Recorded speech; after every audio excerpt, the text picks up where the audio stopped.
యేసుక్రీస్తు వారు కుటుంబ వ్యవస్థలో దేవుడు ఆశీర్వదించాడు. కుటుంబాన్ని దేవుడు ఏర్పాటు చేశాడు. ఒక కుటుంబము అనగా ఆ కుటుంబంలో ఎవరుంటారంటే యజమాని, ఒక భర్త ఉంటాడు. ఆ భర్తకు ఒక భార్య ఉంటుంది, ఆ భార్యకు పిల్లలు. అది ఒక కుటుంబం. దేవుడు ఆ విధంగా మనిషిని ఒక కుటుంబ వ్యవస్థగా తయారు చేశాడు. ఆదాముని అవ్వను కూడా దేవుడు ఏం చేశాడంటే, మీరు వారికి దేవుడు వివాహం చేశాడు. భార్యాభర్తలిద్దరికి వారికి వివాహం చేసి వారిని ఏమన్నాడంటే, మీరు ఫలించి అభివృద్ధి చెందండి అని చెప్పాడు.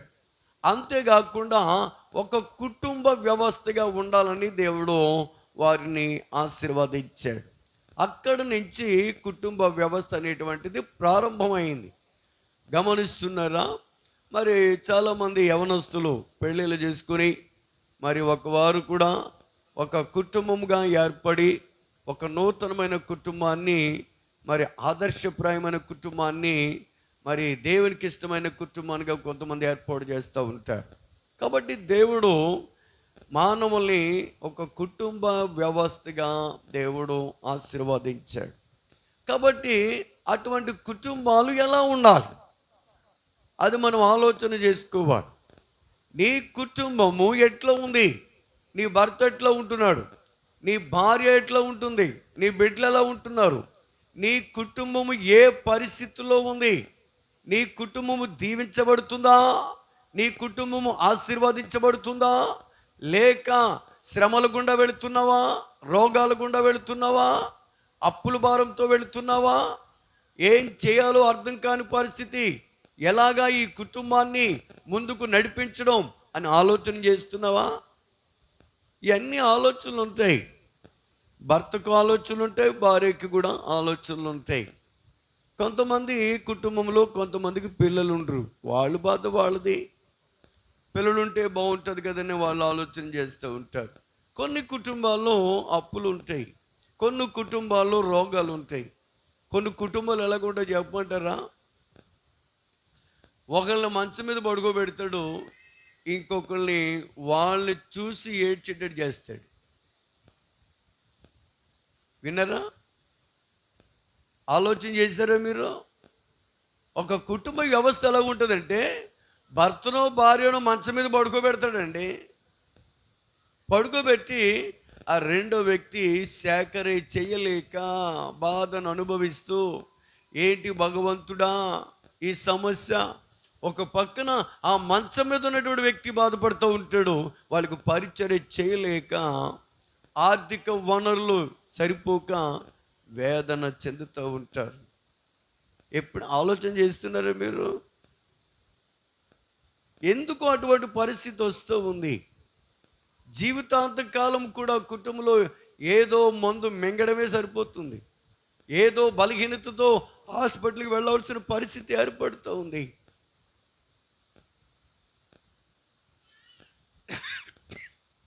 గమనిస్తున్నారా అండి? కుటుంబాలు ఏదో సమస్య, ఏదో బలహీనత. గమనిస్తున్నారా? ఏ కుటుంబంలో చూడండి సంతోషం కనబడడం లేదు, సమాధానం కనబడడం లేదు. ఆలోచన చేయాలి. ఒక పక్కన బిడ్డలు మాటిండ్రు, ఒక పక్క భర్త తాగుబోతూ, ఒక పక్కన భార్య తన ఇష్టం వచ్చినట్టు తిరుగుతూ ఉంటుంది. గమనిస్తున్నారా? కుటుంబ వ్యవస్థ రాను రాను దెబ్బతింటూ ఉంది ప్రియులారా. భార్యాభర్తల మధ్యలో సమస్యలు, బిడ్డల మధ్యలో సమస్యలు, వాటికి తగ్గట్టు రోగాలు, వాటికి తగ్గట్టు బలహీనతలు, అప్పులు, రకరకాల సమస్యలు అండి.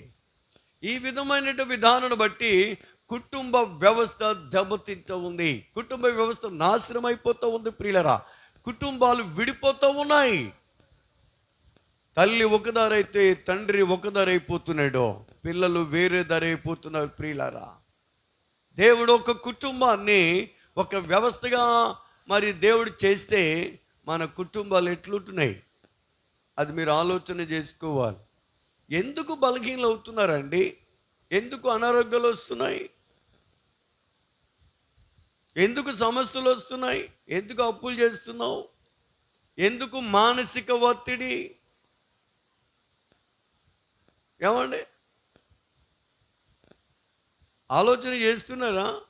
ఒక పక్కన బిడ్డల చదువుల భారం. అయ్యో, బిడ్డలు ఎదుగుతున్నారు, వారు ఎలా చదివించాలి? ఆర్థికంగా వెనుకబడి ఉన్నావు, ఏంటి నా బిడ్డల పరిస్థితి? భర్త కష్టార్జితం సరిపోవడం లేదు. ఏదో ఒక ఆందోళన, ఏదో ఒక భయం కుటుంబాన్ని వెంబడిస్తూనే ఉంది. ప్రియులారా, గమనిస్తున్నారా? ఏం చేయాలి, ఏం చేయాలి, ఏం చేయాలని అర్థం కానిటువంటి పరిస్థితి. ఆ విధంగా మానవుడు తన కుటుంబంలో జీవిస్తూ ఉన్నాడు. ప్రియులారా, ఏ దారికి వెళ్ళలేక సతమతమైపోతూ, కృంగిపోతూ, బలహీన పడుతూ తింటాడు, కానీ అది ఒంటికి పట్టదు. ప్రియులారా, రకరకాల ఆలోచనలండి, రకరకాల సమస్యలండి. నా కుటుంబంలో ఏ సమస్య లేదయా అన్నవాళ్ళు ఎవరు ఉండరండి. ప్రతి కుటుంబంలో ఏదో సమస్య. బిడ్డల వల్ల నెమ్మది ఉండదు, కోడల వల్ల నెమ్మది ఉండదు, అత్తగారి బట్టలు నెమ్మది ఉండదండి, భర్త బట్ల నెమ్మది ఉండదు, భార్య బట్ల నెమ్మది ఉండదు, వాళ్ళకి వచ్చిన రోగాలు బట్టి నెమ్మది ఉండదండి. వారు అప్పుల సమస్య వాళ్ళు కృంగదీస్తూ ఉంటాయి.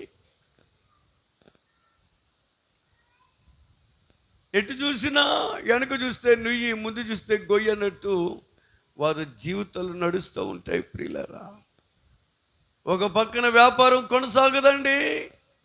ఎంత కష్టపడి పని చేయాలనుకున్నా ఆరోగ్యము సహకరించదు. ఇవన్నీ ఎందుకు వస్తున్నాయి? ఈ సమస్యలను ఎందుకు వెంటాడుతున్నాయి? ఎందుకు నీ బిడ్డలతో, నీ భర్తతో, నీ భార్యతో, నీ కుటుంబంలో ఎందుకు నువ్వు సంతోషంగా బ్రతకలేకపోతున్నావు?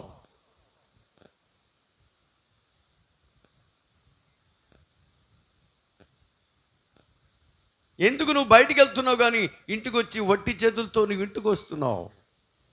బిడ్డలు ఎదురు చూస్తాడు కదా, భార్య ఎదురు చూస్తుంది, నా భర్త ఏదో తెస్తాడు పిల్లలకి, నాకు అని.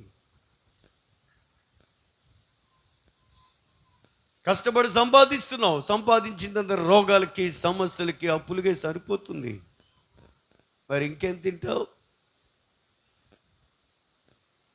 ఏమిటి కుటుంబ దౌర్భాగ్య స్థితి? ఎప్పుడైనా ఆలోచన చేసావా? కొంతమంది కుటుంబానికి సొంత ఇల్లు ఉండదండి, అద్దె కంపుల్లో ఉంటారు, స్థలం ఉండదు, అదొక బాధ. ఈ కుటుంబంలో రకరకాలుగా కుటుంబ వ్యవస్థ కొనసాగుతూ ఉంది. ప్రియులారా, ఈ రోజులో దేవుడు మనకి దావీదుని చాలా ఆశీర్వాదకరమైనటువంటి కరెక్ట్గా ఈరోజు దావీదుని మనం ముందు పెడుతూ ఉన్నాడు. ఎందుకు నేను దావీదు గురించి చెప్తున్నానంటే, దావీదు యొక్క కుటుంబాన్ని దేవుడు ఎంతగా ఆశీర్వదించాడో, ఎన్ని విధాలుగా ఆలోచించాడో, ఎన్ని రకాలుగా ఆశీర్వదించాడో ఈ రోజున మనం చూడబోతున్నాం. కాబట్టి ప్రియులరా, మనము కూడా ఆ విధమైన కుటుంబంగా మనం ఎందుకు ఉండకూడదు? దేవుడు దావీదుని ఆశీర్వదించాడే, మరి నా కుటుంబాన్ని కూడా ఆశీర్వదించడా? కాబట్టి నీ కుటుంబాన్ని దేవునికి సమర్పించుకోవడం నేర్చుకోవాలి. దావీదు యొక్క కుటుంబాన్ని చాలా అద్భుతంగా దేవుడు రకరకాలుగా దేవుడు ఆశీర్వదించాడు. దేవుడు నిన్ను కూడా ఆశీర్వదిస్తాడు, నిన్ను కూడా దీవిస్తాడు. కాబట్టి మనం ఏం చేయాలి? దేవునికి నీ యొక్క కుటుంబాన్ని మరి సమర్పించాలి. దేవుని చిత్తానుసారంగా నువ్వు జీవించినప్పుడు దేవుడు నీ కుటుంబ వ్యవస్థను దేవుడు దీవించడానికి ఆయన ఇష్టపడుతూ ఉన్నాడు. ప్రియులరా, దేవునికి స్తోత్రురా గట్టిగా చూడండి. 2వ సమూయేలు గ్రంథం 7వ అధ్యాయం. 2వ సమూయేలు గ్రంథం 7వ అధ్యాయము 18, 19 వచనాలు.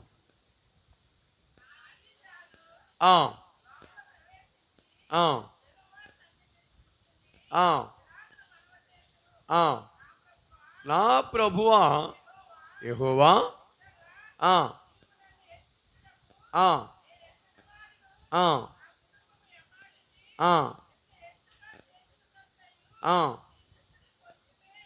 దేవునికి స్తోత్రురా.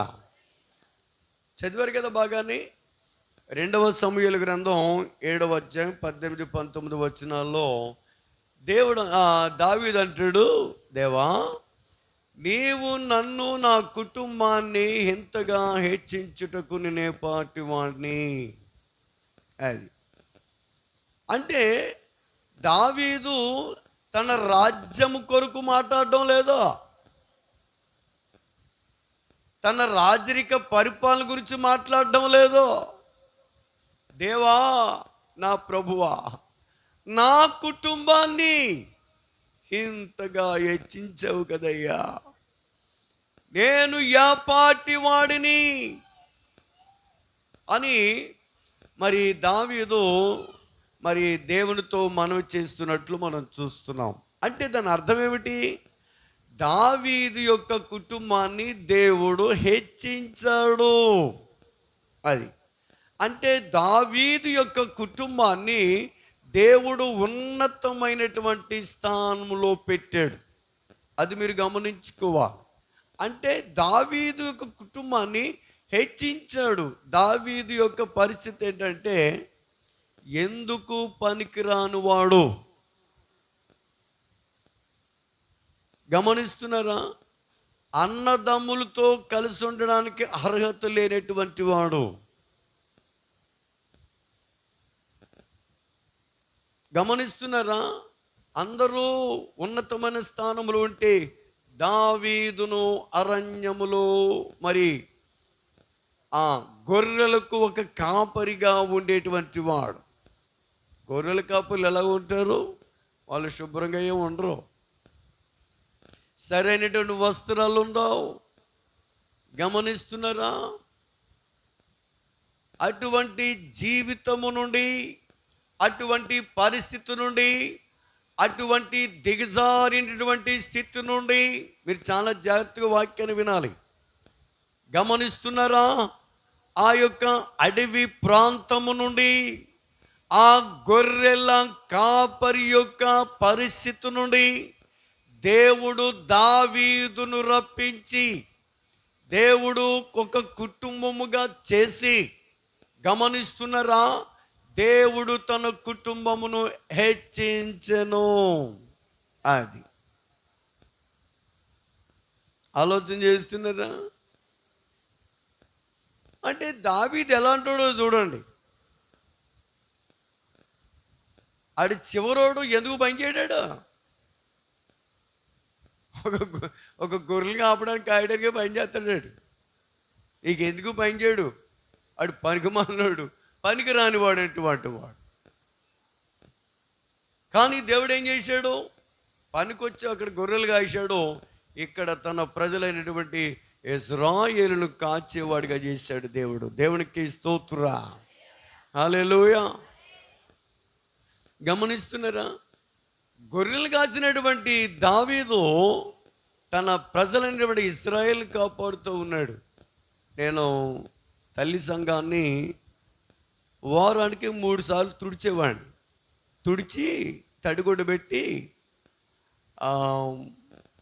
శుభ్రం చేసేవాడిని. అలా చేస్తే నాకు 25 రూపీస్ ఇచ్చేవారు.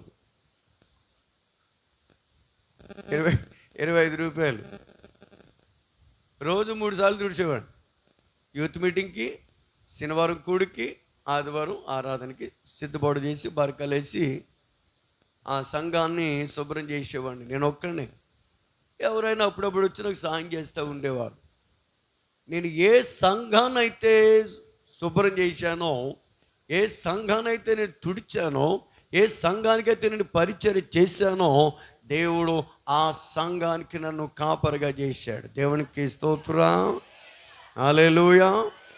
దేవుడు నన్ను హెచ్చించలేదా? దేవుడు నన్ను హెచ్చించలేదా అండి? ఎదురు పెళ్లిలో ఇద్దరు భార్యాభర్తలు ప్రేరేపించబడి నాకు కారు కొంటానన్నారు. అని సరే ఊగట్టాను. మళ్ళీ వాళ్ళకి ఎందుకు బాబు, నీకు కానీ మేము కారు కొంటే నీకున్న 4 ఎకరాలు కూడా పీకేస్తారని ఎత్తి మీద ఇయ్యి, నీకు కారు కొంటే ఇప్పుడు మంచిది కాదు, ఓ పని చేస్తాం, ఒక మోటార్ సైకిల్ కొనిస్తామని చెప్పారు. సరే అని కొనిచ్చా. దాన్ని ఏం చేశాను, సేవకని అమ్మేశాను. దేవునికి స్తోత్రం. దేవుడు ఊరుకుంటాడా? కారు ఇచ్చాడు. ఇచ్చాడే లేదా? అంటే నేను ఎందుకు చెప్తున్నానంటే ప్రియులరా, దేవుడు మనల్ని హెచ్చిస్తాడు. దేవుడు మనల్ని హెచ్చించువాడు. ఎక్కడో ఉన్నటువంటి స్థితిలోనే పెట్టడు. నన్ను ఆ యొక్క తుడిచేటువంటి స్థితి నుండి, ఆ బరకలు వేసేటువంటి స్థితి నుండి అందరూ నన్ను చూస్తూ ఉండేవారు. ఓ వీడు మంచి పరిచర్య చేస్తూ ఉన్నాడు, నేను చక్కగా వచ్చే వాళ్ళందరికీ శుభ్రం చేసి పెట్టేవాడిని.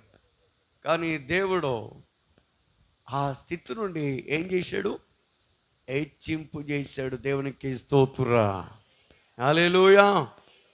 ఆ స్థితి నుండి నిన్ను దేవుడు లేవనెత్తుతాడు. ఆ స్థితి నుండి నిన్ను, నీ భార్యని, నీ భర్తను, నీ బిడ్డల్ని ఉన్నతమైన స్థితిలో పెడతాడు. దావీదును ఆ యొక్క దీన స్థితి నుండి దేవుడు ఎన్నుకొని తన కుటుంబాన్ని హెచ్చించినట్లు ఉన్నతమైన స్థితిలో పెట్టాడు. నీ కుటుంబాన్ని కూడా దేవుడు ఆశీర్వాదిస్తాడు. నీ కుటుంబాన్ని కూడా హెచ్చిస్తాడండి. ఉన్నతమైన ఆ యొక్క ఉన్న స్థితిలోనే ఉంచడం. కాబట్టి నువ్వేం చేయాలి? దేవుని కొరకు చేయవలసిన పని నువ్వు చేయాలి. దేవుని కొరకు నువ్వు ఉపయోగపడాలి.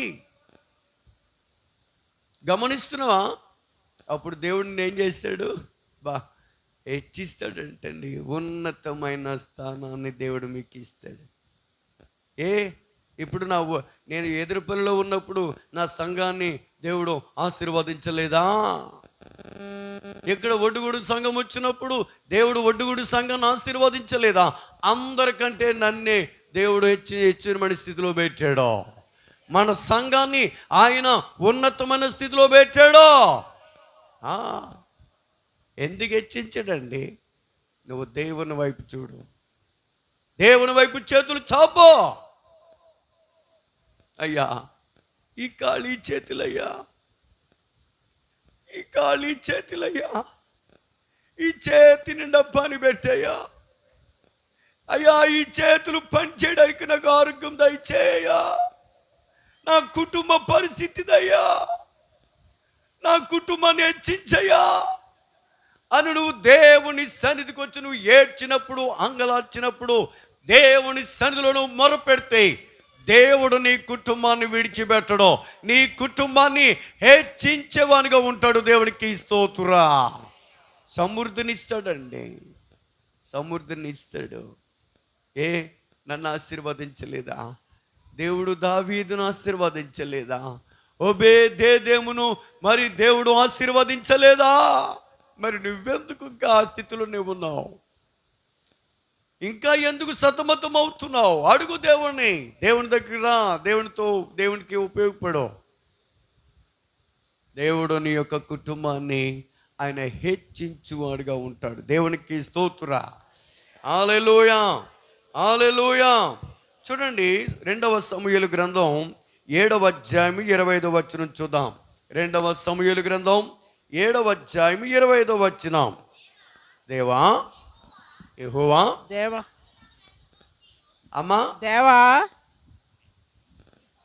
యెహోవా నీ దాసుడగు నన్ను గురించి, నా కుటుంబమును గురించి నీవు సెలవిచ్చిన మాట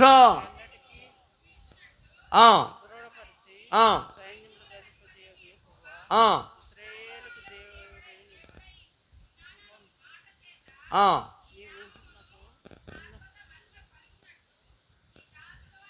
నీవు నీ సన్నిధిని ఏర్పరచినట్టు నెరవేర్చును. దేవునికి స్తోత్రం. హల్లెలూయా. అంటే ఇక్కడ మనం చదివినట్టు లేఖన భాగంలో దేవుడు ఇచ్చిన వాగ్దానాన్ని ఆయన నెరవేర్చగల దేవుడు. దేవునికి స్తోత్రం. హల్లెలూయా. దేవుడు వాగ్దానం చేస్తాడండి. గమనిస్తున్నారా? నేను నిన్ను ఆశీర్వదిస్తాను అని చెప్పాడుగా. మరి నమ్మడం తెలీదా నీకు? దేవుని వాగ్దానాన్ని ఆశ్రయించడం తెలీదా? ఎందుకు ఇచ్చాడండి వాగ్దానం దేవుడు? నిన్ను ఆశీర్వదించడానికే కదా. మరి నమ్ముతున్నావా? ఆ వాగ్దానం బట్టి దేవుడి దగ్గర ప్రార్థన చేస్తున్నావా? మరి 31వ తారీఖు రాత్రి ఎంతమంది వాగ్దానాలు తీసుకున్నారు? దేవుడు మీ అందరికీ వాగ్దానాలు ఇవ్వలేదా అండి? ఇచ్చాడు. మరి ఏం చేస్తున్నారు మీరు? ఆ వాగ్దానం అప్పట్లో నెరవేర్చని ప్రార్థన చేస్తున్నారా లేదా? అంటే వాగ్దానము చేసిన వాడు నమ్మదగిన వాడు, ఆయన మెన్నడు మర్చిపోడు. కాబట్టి దేవుని యొక్క గ్రంథం ఏమని తెలివిస్తుందంటే, నేను నిన్ను ఆశీర్వదిస్తాను, నేను నిన్ను దీవిస్తాను, నేను నిన్ను బలపరుస్తాను, నేను పొందిన దెబ్బల చేత నిన్ను స్వస్థపరుస్తాను, నీకు నేను కావలిగా ఉంటాను, నా దూత నీకు ముందుగా నడుస్తుంది, నా కౌగిలిలో నేను నిన్ను ఎత్తుకుంటాను, ముదిమి వచ్చు వరకు నీకు తోడుగా ఉంటాను, నీ చేతుల కష్టార్జితాన్ని దీవిస్తాను, నీ గర్భఫలాన్ని నేను దీవిస్తాను. గమనిస్తున్నారా? నీ చేతి పనిని దీవిస్తాను, నీ భూఫలాన్ని దేవుడు దీవిస్తాను, నీవు ఎక్కడికి వెళ్ళినా తోడుగా ఉంటాను, నిన్ను విస్తరింపజేస్తాను, నిన్ను వర్ధిల్ల చేస్తాను, నా కృప నీకు తోడుగా ఉంటుంది, నీకు దీర్ఘాయుష్యుని ఇస్తాను. ఇవన్నీ వాగ్దానాలు కాదు. మరి నువ్వేం చేస్తున్నావు? ఏమండి? మరి దేవుడు మన పట్ల చేసిన వాగ్దానం పట్ల ప్రార్థన చేయాలా లేదా?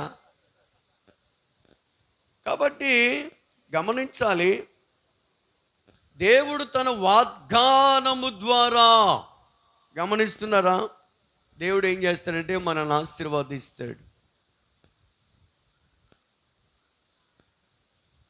ఇప్పుడు సించినాడు బ్రిడ్జి మీద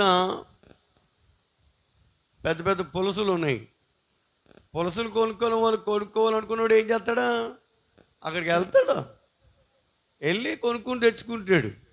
అంతేగాని నీ ఇంటికి వస్తాయా? రావుగా. పులస మంచిది, తినాలని ఆయుష్ ఉంది, అది తింటే సంతోషం, రుచి. మరి నువ్వేం చేయాలి? వెళ్ళాలిగా అక్కడికి వెళ్ళి తెచ్చుకోవాలి. మరి దేవుడు ఏమన్నాడు? నేను నిన్ను ఆశీర్వదిస్తాను వాగ్దానం చేశాడుగా.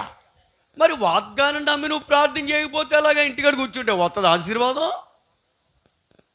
ఏమండే? నీ కుటుంబం దీవించబడిపోద్దా? నీ కుటుంబం ఆశీర్వదించబడిపోద్దా? నీ కుటుంబం హెచ్చించబడిపోద్దా? నువ్వు దేవుని సంధికి వచ్చి ఆడాలి కదా. నువ్వు ఇంటికాడ కూర్చుని ఏం చేస్తున్నావు అని నీ సమయాన్ని అంతా నీ సొంత పనులకు ఉపయోగించుకుంటావా? మరి ఆశీర్వాదం కావాలంటే అక్కడ వస్తుంది. ఆశీర్వాదం రాదు, అప్పులు మిగిలితే నీకు అప్పులు. వింటున్నావా? కాబట్టి దేవుడు వాగ్దానం చేసిన దేవుడు నమ్మదగినుడండి. కాబట్టి నువ్వేం చేయాలి? ప్రభువా, నా కుటుంబం పట్ల నీ వాగ్దానము నీవు ఆశీర్వాదిస్తానన్నావు కాబట్టి నన్ను ఆశీర్వదించు. యాకోబు ఏమన్నాడు? నీవు నన్ను దీవిస్తేనే కానీ నీ స్థలం నుంచి నేను వెళ్ళను అన్నాడు. ఒక్క తండ్రి దాన్ని తుంటి మీద. విన్నారా? యాకోబు దేవునితో పోరాడుతున్నాడండి. నీవు నన్ను ఆశీర్వాదిస్తేనే కానీ నేను వదలను, నువ్వు నన్ను ఖచ్చితంగా దీవించాలి, నువ్వు ఏంటి అనుకుంటున్నావు అని ఒక నరుడు దేవునితో పోరాడి గెలిచినోడు యాకోబు అండి.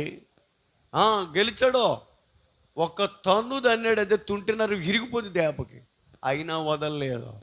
నువ్వు తండ్రినా, విడిచిపెట్టినా హే, నేను మా ఊళ్ళోని కాదు, నువ్వు నన్ను ఆశీర్వాదిస్తావా లేదని చెప్పు అన్నాడు అంతే. అప్పుడు అన్నాడు, ఒరే బాబు నీ పేరేంట్రా? నా పేరు యాకోబు. హ. అప్పుడు దేవుడు అన్నాడు, ఇక నుంచి నీవు ఇశ్రాయేలుగాను పిలువబడతావు అని చెప్పి అక్కడ దేవుడు యాకోబును ఆశీర్వదించెను. చూసారా? కాబట్టి నీ కుటుంబము దీవించబడాలంటే దేవుడు చేసిన వాగ్దానమును ఎత్తిపెట్టు. మరియా, నీ గర్భమున పరిశుద్ధాత్మ ద్వారా కొడుకు పుడతాడు అని మరియకి చెప్పింది దేవదూత. అప్పుడు మరియ ఏముంది? నీ చిత్తమే సిద్ధించునుగాక. ఆమేన్. మరి వాగ్దానం నమ్మింది కదా, ప్రార్థన చేసిందిగా, మరి కొడుకు పుట్టాడా లేదా? మరి నువ్వెందుకు చెయ్యో? బైబిల్ చదువుతున్నావు, దేవుడి సన్నిధికి వస్తున్నావు, సేవకుడి ద్వారా మాట్లాడుతున్నాడు దేవుడు, వాక్యం ద్వారా దేవుడితో మాట్లాడుతున్నాడు. మరి నువ్వు వాగ్దానాన్ని ఎందుకు ఎత్తుపట్టవు? నువ్వు దేవా ఈ వాగ్దానమును నా పట్ల నెరవేర్చు, ఈ వాగ్దానం నా పట్ల నెరవేర్చు, నా కుటుంబాన్ని దీవించు అని నువ్వు దేవుని సన్నిధికి వచ్చి మోకరించి కన్నీళ్లు గార్చి నీ సమయాన్ని దేవునికి ఇచ్చి నువ్వు దేవునితో మాట్లాడినప్పుడు, దేవుని నామ పేరిట ఆ వాగ్దానాన్ని అడిగినప్పుడు దేవుడు వాగ్దానం నీ పట్ల నెరవేర్చగల శక్తి గల దేవుడు. హల్లెలూయా, హల్లెలూయా. గమనిస్తున్నారా? ఆయన వాగ్దానమును మన పట్ల నెరవేర్చగలిగిన దేవుడు. దేవునికి స్తోత్ర. హల్లెలూయా. చూడండి 26వ వచనం చూద్దాం. 2వ సమూయేలు గ్రంథం 7వ అధ్యాయం 26వ వచనం. సైన్యములకు అధిపతియగు యెహోవా ఇశ్రాయేలులకు దేవుడై ఉన్నవాడును, ఇశ్రాయేలులకు దేవుడై ఉన్నవాడును, మాట చేత నీ నామమునకు శాశ్వత మహిమ కలుగునట్లును నీ దాసుడునైన నా కుటుంబము నీ సన్నిధిని స్థిరపరచబడినట్లును నీవు సెలవిచ్చిన మాట నెరవేర్చుము. దేవునికి స్తోత్రం. అంటే దావీదు యొక్క కుటుంబము దేవునిలో స్థిరపరచబడి ఉన్నది. నీ కుటుంబం నువ్వు వస్తే వస్తావు, లేకపోతే లేదు. నీ భర్త వస్తే వస్తాడు, లేకపోతే లేదు. నీ పిల్ల వస్తే వస్తారు, లేకపోతే లేదు. నీకు అవసరమైతే వస్తావు, లేకపోతే లేదు. బలహీనత ఉంటే వస్తావు, సంతోషం ఉంటే రావు. అంటే నీకు దేవునిలో స్థిరత్వం ఉండదు, విశ్వాసం ఉండదు, ప్రార్థన ఉండదు, ఒక మొక్కుబడి జీవితం ఉండదు. ఒక నెలలో మరి కనీసం నీ ఇంట్లో ఒక స్తుతి కూడుకు ఉండదు, స్త్రీలు కూడుకు రావు, ఉపాస కూడుకు రావు, దేవుని సన్నిధికి రావు, స్థిరంగా రావు. ఏదో వస్తా వెళ్తావు అంతే. మరి స్థిరత్వం లేకపోతే ఎలాగ? మరి నీలో స్థిరత్వం ఉండాలి కదా, దేవునిలో స్థిరపడి ఉండాలా లేదా? స్థిరంగా లేవనుకో, గాలికి కొట్టబడతావు, కింద పడిపోతావు దెబ్బకి, మళ్ళీ లేవో. దేవునిలో స్థిరంగా ఉండాలండి. కాబట్టి దావీదు యొక్క కుటుంబాన్ని దేవుడు తన సన్నిధిలో స్థిరపరచెను. హల్లెలూయా. మన సన్నిధిలో స్థిరంగా ఉన్నాం అనుకోండి, అంటే స్థిరంగా ఉండడం అంటే వాక్యములో స్థిరంగా ఉండాలి, వాక్యానుసారమైన జీవితంలో, ప్రార్థనా జీవితంలో, దేవుని స్తుతించుటలో, దేవుని ఘనపరచుటలో, దేవుని మహిమపరచుటలో, సువార్తను ప్రకటించుటలో, సాక్ష్యమును చెప్పుటలో, పాటలు పాడుటలో. ప్రియులారా, నీవు సంఘములో స్థిరముగా ఉన్నప్పుడు నీవును, నీ భర్త, నీ భార్య, నీ పిల్లలు అంతా కలిసి నీవు స్థలము సంఘములో స్థిరముగా ఉంటే దేవుడిని ఆశీర్వాదిస్తాడు, స్థిరపరచడట. గమనిస్తున్నారా? అది స్థిరమైన కుటుంబం. ఇంకా ఎన్ని గాలు వచ్చిన కుటుంబం ఇంకెక్కడికి వెళ్దా కుటుంబం? దేవుని సన్నిధిలోనే బలంగా ఉంటుంది. దేవునికి స్తోత్రం. హల్లెలూయా.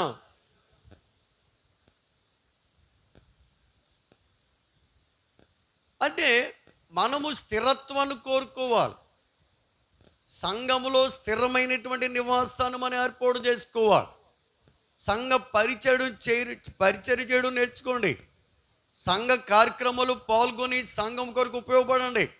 దేవుని కొరకు పరిచర్య చేయండి. గమనిస్తున్నారా? దేవుని సన్నిధిలో గడిపినప్పుడు దేవుడు ఏం చేస్తాడో తెలుసా? నీ కుటుంబాన్ని దేవుడు ఆశీర్వదిస్తాడు. స్థిరమైన కుటుంబముగా.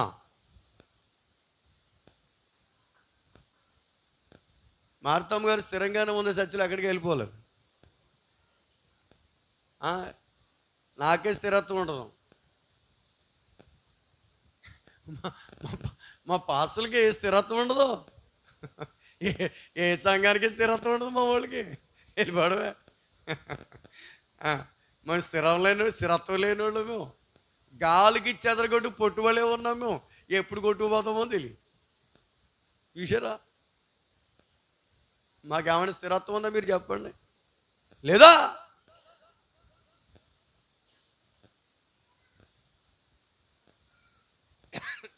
కానీ దేవుడు ఏమన్నాడు? దావీదు యొక్క కుటుంబాన్ని దేవుని సన్నిధిలో స్థిరపరిచాడు ఆయన. అందరూ బట్టి దేవానికి స్తోత్రం అంటున్నాడు.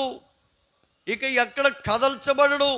దేవుని యొక్క సన్నిధిలో ఒక పునాది రాయి వలె దావీదు కుటుంబం ఉంది ప్రియులరా. కాబట్టి ఇక్కడ కూర్చున్నటువంటి దేవుని బిడ్డలారా, నీ కుటుంబం అంతా దేవుని సన్నిధిలో స్థిరంగా ఉండాలి. నీ భర్త స్థిరంగా ఉండాలి, నీవు స్థిరంగా ఉండాలి, నీ బిడ్డలు స్థిరంగా ఉండాలి. నువ్వు దేవుడి సన్నిధికి వస్తే సరిపోద్దా? భార్య వస్తే భర్త రాదు, భర్త వస్తే భార్య రాడు, వీళ్ళిద్దరు వస్తే పిల్లలు రాదు. ఏమండి? అస్థిరలో దేవుడు కుటుంబంగా ఉండాలని కోరుకుంటాడు. కాబట్టి భార్యాభర్తలు చక్కగా వచ్చినప్పుడు మీరు కుటుంబంగా ఒక దిక్కున కూర్చోండి. చూడండి, మా బాపూజీ గారు షారా గారు పక్క పక్కన కూర్చున్నారు. స్టీఫెన్ బాబు గారు తన భార్య పక్క పక్కన కూర్చున్నారు. మరి స్తుతి కుమార్ ఇక్కడ ఎందుకు కూర్చుంది? భర్త అక్కడ కూర్చున్నాడు. భర్త దగ్గర కూర్చోవాలి కదా. పోనీ మార్తమ్మ గారు ఆయన లేడు అనుకోండి, పోనీ ఎక్కడ దిక్కున కూర్చుంటుంది, దానికి తప్పేం కాదు. లీల కుమార్ గారు ప్రసాద్ గారు వాళ్ళిద్దరు భార్యాభర్తలుగా కూర్చుంటారు, తప్పు కాదు. కుటుంబంగా కూర్చోండి. రెడ్డి గారు భార్య ఒక పక్కన కూర్చోవాలి ఇద్దరు. రాజుగారు ఆ ప్రియ ఒక్క దగ్గర కూర్చోవాలి. ప్రియ ఏమో ఎదర కూర్చోండి, రాజుగారు ఏమో వెనకాల కూకుంటాడు. ఏమంటే ఈ ఆనంద్ కుమార్ ఏమో వెనకాల కూర్చుంటాడు, ఈడేమో ఎదర కూర్చుంటుంది. కానిస్టేబుల్ రమణ గారేమో మూల కూర్చుంటాడు, ఏమో ఎదర కూర్చుంటుంది. ఎలాగయ్యా తారతమ్యం? ఒక కుటుంబంగా కనబడాలి కదా దేవుని సన్నిధిలో. కూర్చోండి భార్యాభర్తలుగా. ఇంట్లో కలిసి ఉంటున్నారుగా, ఇంట్లో పక్క పక్కన కూర్చుంటున్నారుగా, ఇంట్లో భార్యాభర్తలు మంచం మీద పడుకుంటారుగా. ఎవరి గుళ్ళోకి వచ్చడానికి మీ బాధ ఏంటి? గుళ్ళోకి వచ్చి మీ బాధ ఏంటి అంటున్నాను. అయ్యో సిగ్గా, నీ మొహం సిగ్గు సంతకెళ్ళ. అక్కడ చూడు, రాజకుమార్ చూడండి, నన్ను చూడు, నా సోగు చూడు, నా భార్యను చూడండి, వెనకాల కూర్చున్నాడు ఆయన.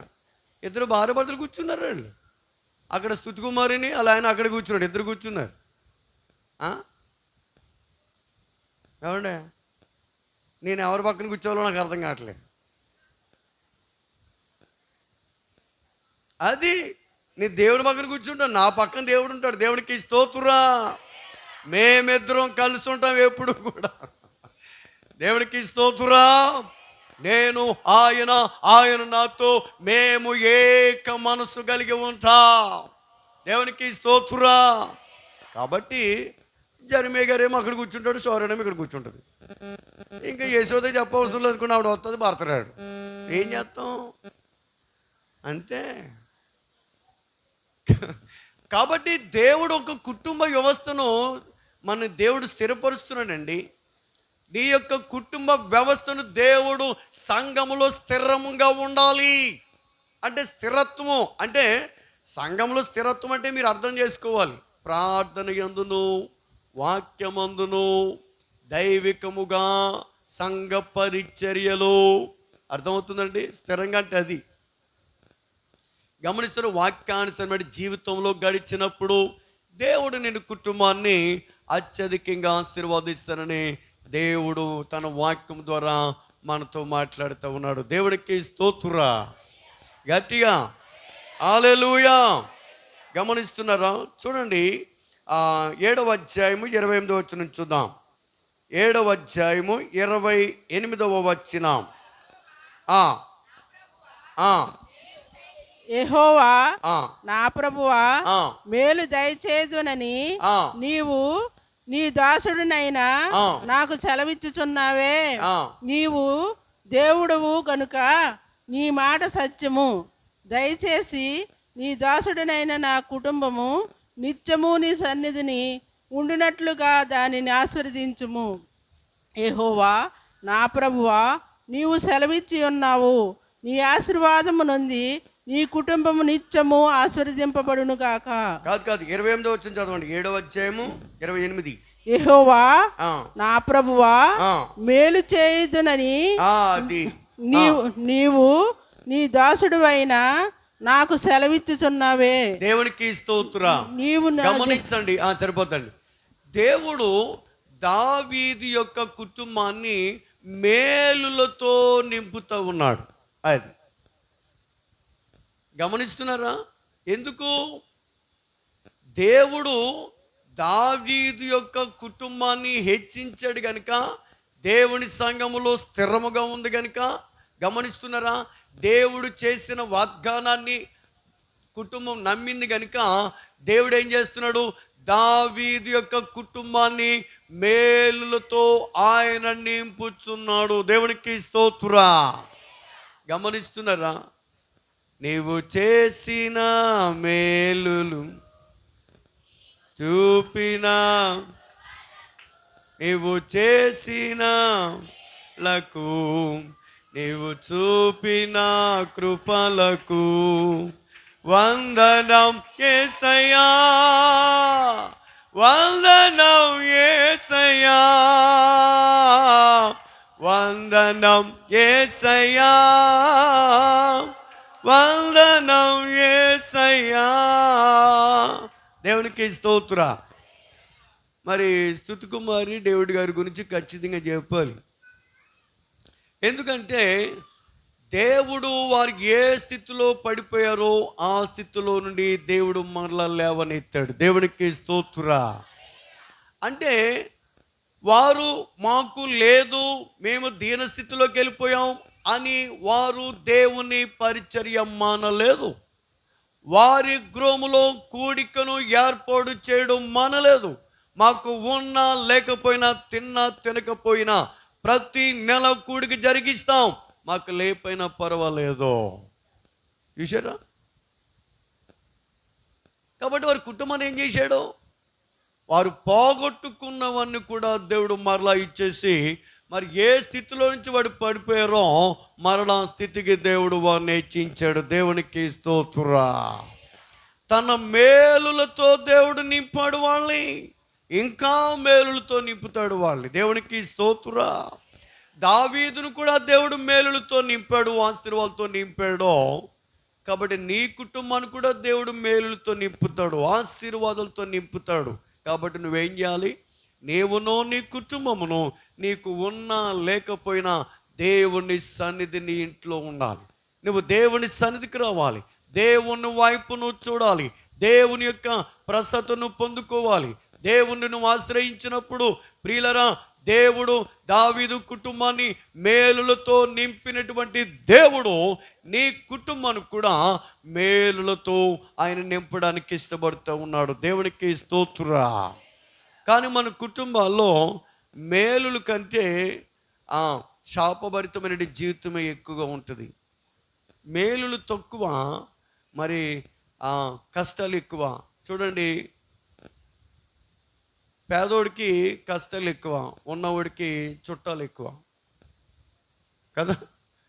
ఉన్నవాడికి డబ్బు ఉన్నవాడికి ఎవరు ఉంటారు? చుట్టాలు ఎక్కువ మంది ఉంటారు. పేదోడికి ఏముంటాయి? కష్టాలు ఎక్కువ ఉంటాయి.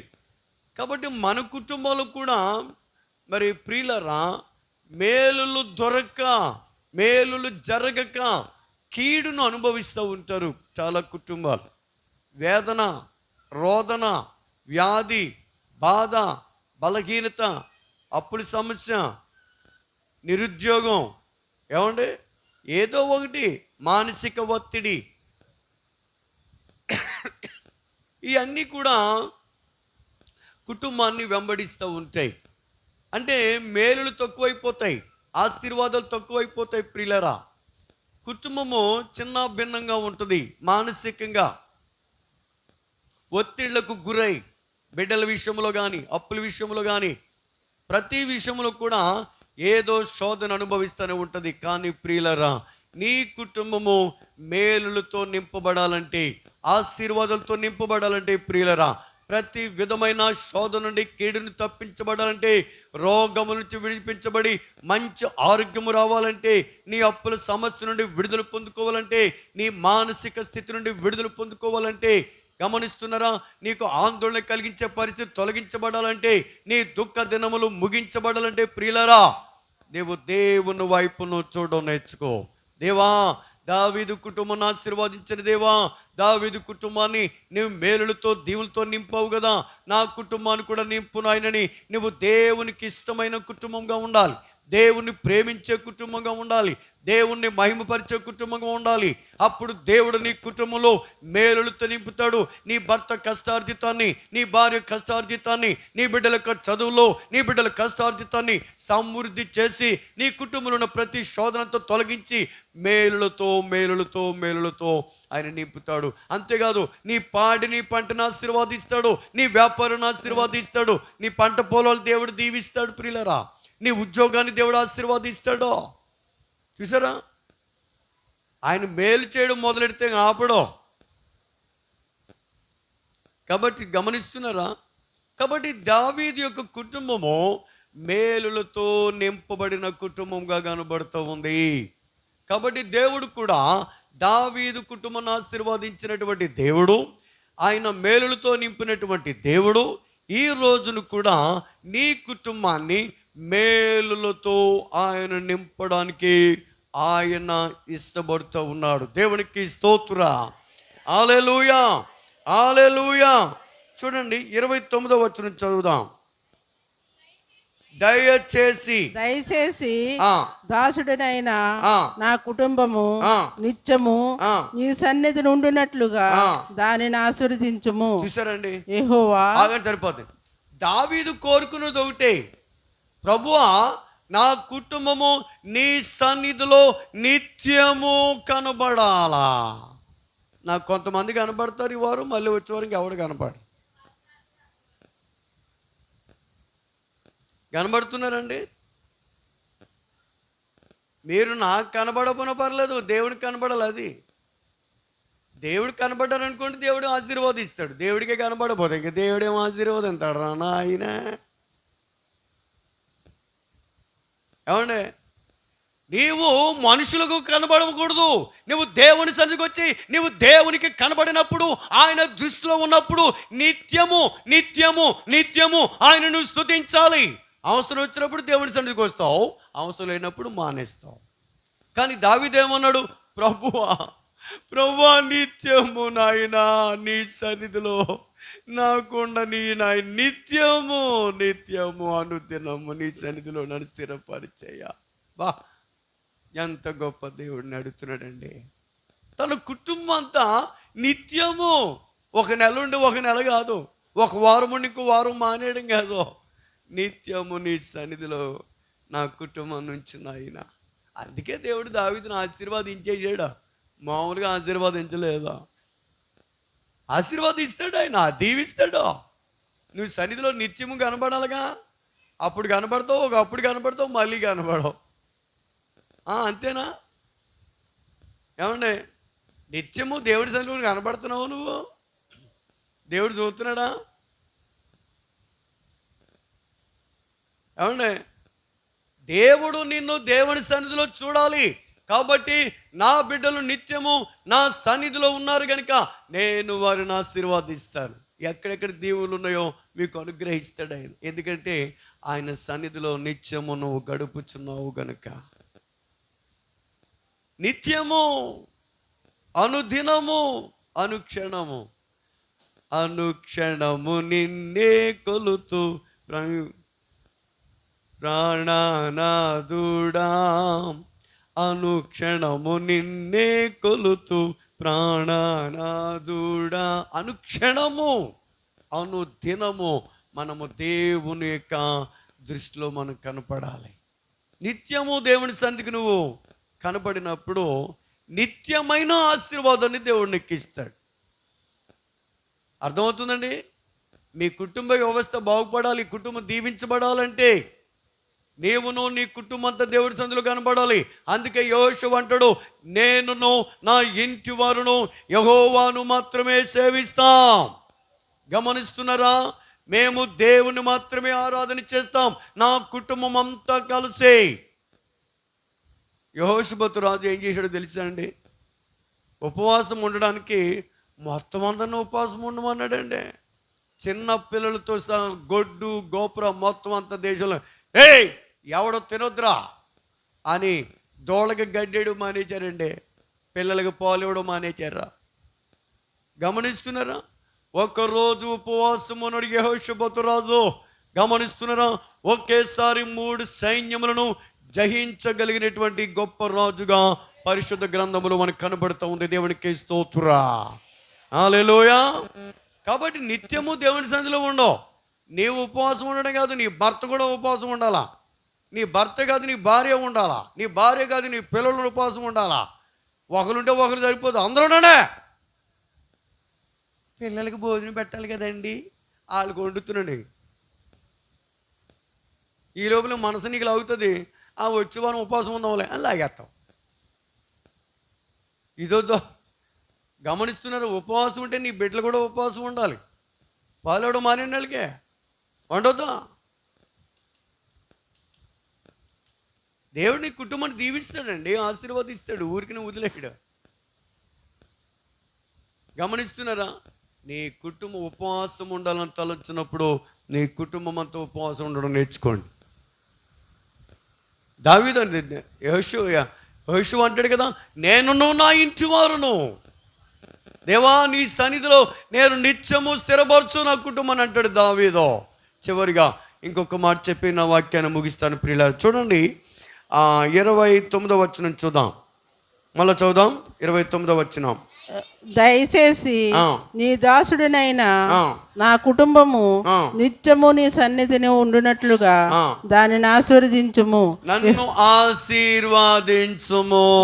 దేవునికి స్తోత్రం. గమనిస్తున్నారా? దావీదు అంటాడు, నా కుటుంబాన్ని నిత్యము నీ సన్నిధిలో నిలిచినట్లు నా కుటుంబాన్ని ఆశీర్వదించు. చివరిగా చక్కని ఆశీర్వాదాన్ని దావీదు కోరుకుంటున్నాడు ప్రియులారా. అంటే దావీదు కుటుంబము ఆశీర్వదించబడిన కుటుంబం. ఏ కుటుంబం అయితే దేవుని సన్నిధిలో స్థిరముగా ఉంటుందో, దేవుని సన్నిధిలో నిత్యము గడుపుతూ ఉంటుందో ప్రియులారా, ఏ కుటుంబము దేవుని సన్నిధికి వచ్చి అంగలారుస్తుందో, ఏ కుటుంబం అయితే ప్రార్థన చేస్తుందో ప్రియులారా, ఏ కుటుంబం అయితే వాక్యానుసరమైన జీవితంగా జీవిస్తుందో గమనిస్తున్నారా? ఆ కుటుంబాన్ని అంటున్నాడు దేవుడు, నేను ఆశీర్వదిస్తాను. అంటే దావీదు యొక్క కుటుంబాన్ని ఆశీర్వదించినటువంటి దేవుడు నీ కుటుంబాన్ని ఎందుకు ఆశీర్వదించడు? గమనిస్తున్నారా? నీలో ఉన్న లోటుబాట్లు తొలగించుకోండి. దేవుని బిడ్డలారా, భార్య భర్తల్లో ఉన్నటువంటి లోటుబాట్లు తొలగించుకోవాలి. భార్య తప్పు చేస్తే భర్త అనుభవిస్తాడు. తెలుసా? మీకు విషయం తెలుసా అండి? భార్య తప్పు చేసింది అనుకోండి, ఆమె తప్పు చేసింది, ఆమె అనుభవించుండి అని అనుకోవచ్చు నువ్వు. భార్య తప్పు చేస్తే భర్త అనుభవిస్తాడు, భర్త తప్పు చేస్తే భార్య అనుభవిస్తుంది, భార్య తప్పు చేస్తే బిడ్డలు అనుభవిస్తారు. పాస్టరు గది ఎట్లా జరిగింది అని అంటవేమో. నీవు చేసిన పాపను బట్టి నువ్వు పొందవలసిన శిక్ష ఎవరి మీద పడింది చెప్పాలి కదా? తప్పు చేసింది నువ్వా, శిక్ష అనుభవించవలసింది నువ్వా, కానీ ఎవరు అనుభవించారు? నా తండ్రి అనేటువంటి యేసయ్య, ఆయన అనుభవించాడు ప్రియులారా. ఓ తండ్రి, నువ్వు తప్పు చేస్తున్నావు, నీ భార్య పిల్లలు అనుభవిస్తారు. ఓ తల్లి, నువ్వు తప్పు చేస్తున్నావు, నీ భర్త నీ పిల్లలు అనుభవిస్తారు. ఓ పిల్లలరా, మీరు తప్పులు చేస్తున్నారు, మీ భార్య భర్తలు అనుభవిస్తారు. గమనిస్తున్నారా? ఆలోచన చేయాలి. నీవు చేసిన తప్పు నీతోనే పోదు ప్రియులారా, అది నీ కుటుంబాన్ని చుట్టేస్తుంది. ఆలోచన చేస్తున్నావా? కాబట్టి భార్య భర్తలు పిల్లలు మీరు క్రమబద్ధీకరణలో నడిచినప్పుడు, దేవుని యందు భయము భక్తి కలిగి ఉన్నప్పుడు, దేవుని సన్నిధిలో నీవు నిత్యము గడిపినప్పుడు, ఆ స్వరూప గారు ఆయన అన్నాడు మనకు కనబడి, నేను నా భార్య ఖచ్చితంగా ఇద్దరం వస్తున్నాం సార్ గుడికి అన్నాడు. ఆయన కనబడు నాకు సర్వసాధారణంగా స్వరూపే కనబడుతుంది. ఆయన అన్నాడు నాతో, నేను వస్తున్నానయ్యా అన్నాడు. నాకు చాలా సంతోషం వేసి, ఆ విధంగా అంతకుముందు వచ్చేవాడు కాదు, పాప స్వరూపే వచ్చేది, కానీ భర్తతో వస్తుందని నేను విన్నప్పుడు నేను సంతోషించా. గమనిస్తున్నారా? కాబట్టి నీ కుటుంబం అంతా దేవుడి సన్నిధిలో ఉన్నప్పుడు దేవుడు మిమ్మల్ని వదిలిపెట్టడు. తగిన సమయం ముందు మిమ్మల్ని ఆశీర్వాదిస్తాడు, దీవిస్తాడు ప్రియులారా. కాబట్టి భార్య భర్తలో మరి ఇద్దరు కూడా దేవుని సన్నిధిలో మీ హృదయములను పరిశుద్ధపరచుకోవాలి. మీ కుటుంబం దీవించబడాలంటే, నీ బిడ్డలు దీవించబడాలంటే, నీ కుటుంబము హెచ్చించబడాలంటే, గమనిస్తున్నారా? నీ కుటుంబం దేవుని సన్నిధిలో స్థిరముగా ఉండాలి అంటే, దేవుడు నీ కుటుంబాన్ని మేలులతో నింపాలంటే ప్రియులారా, భార్య భర్తలు చాలా జాగ్రత్తగా ఉండాలి. గమనిస్తున్నారా? కాబట్టి మీరు సరిగ్గా ఉంటే మీ పిల్లలు సరిగ్గా ఉంటారు, మీ పిల్లలు సరిగ్గా ఉంటే నీ కుటుంబం స్థిరంగా ఉంటుంది, నీ కుటుంబం స్థిరంగా ఉంటే దేవుడు మిమ్మల్ని స్థిరమైన వారిగా చేసి ఆశీర్వాదాలతో నింపుతాడు. అట్టి కృపయు అట్టి దీవెన నీకు మీ కుటుంబాలకు దేవుడు అనుగ్రహించునుగాక. ఆమేన్.